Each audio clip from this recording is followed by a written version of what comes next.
Welcome to this lesson on recombinant DNA. Today, we'll explore one of the most revolutionary techniques in biotechnology, combining DNA from different sources to create new genetic material. This technology has transformed medicine, agriculture, and scientific research, allowing us to produce life-saving medications, develop better crops, and understand how genes work at a molecular level. Recombinant DNA refers to DNA molecules that are formed by combining genetic material from multiple sources to create sequences that do not exist naturally. Think of it like cutting and pasting text from different documents to create a new document. Scientists take a gene from one organism and insert it into the DNA of another organism, creating a hybrid molecule. This artificially created DNA contains genetic information from at least two different sources, which is why we call it recombinant. To create recombinant DNA, we need two key components. First is the insert DNA, which is the gene of interest that we want to transfer from a donor organism. This could be any gene that codes for a useful protein, like the human insulin gene. Second is the vector DNA, which acts as a carrier molecule. Vectors are usually plasmids, which are small circular pieces of DNA found in bacteria or viruses. The vector's job is to carry the insert DNA into a host cell where it can be copied and expressed. The process of creating recombinant DNA involves 6 main steps. Let's look at the first 3. Step 1 is isolation, where we extract both the target DNA containing our gene of interest and the vector DNA from their respective sources. Step 2 is cutting, where we use special molecular scissors called restriction enzymes to cut both the target DNA and the vector DNA at specific locations.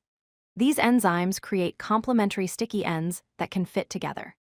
Step 3 is ligation, where we use an enzyme called DNA ligase to join the insert DNA into the vector, forming the recombinant DNA molecule.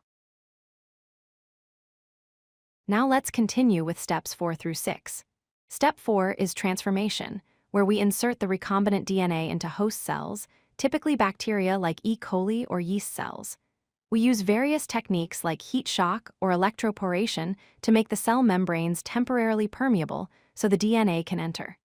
Step 5 is selection, where we identify which cells successfully took up the recombinant DNA.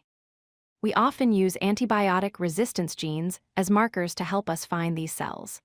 Step 6 is expression, where we allow the host cells to multiply and produce the desired protein encoded by our inserted gene. Several molecular tools are essential for recombinant DNA technology.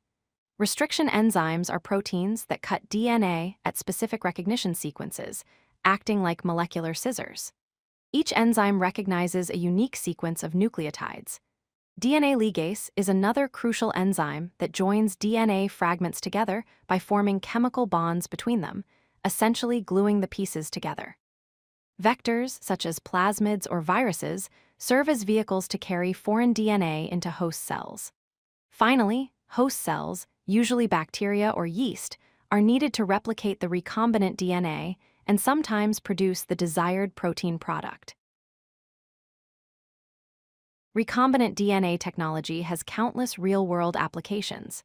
In medicine, it's used to produce insulin for diabetic patients, human growth hormones, and various vaccines. Before this technology, insulin was extracted from animal pancreases, which was expensive and sometimes caused allergic reactions. In agriculture, scientists create pest-resistant and high-yield crops that can grow in harsh conditions. In research, recombinant DNA helps us study gene function and understand disease mechanisms at the molecular level. In industry, it's used to produce enzymes for detergents, biofuels, and many other products that make our lives better. Let's review the key points from this lesson.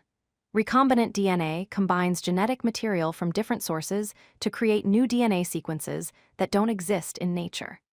The process requires restriction enzymes to cut DNA, ligase to join fragments, vectors to carry DNA, and host cells to replicate it. This technology serves as the foundation for genetic engineering and modern biotechnology. It has revolutionized medicine by enabling mass production of therapeutic proteins, transformed agriculture by creating improved crop varieties, and advanced scientific research by allowing detailed study of genes and their functions.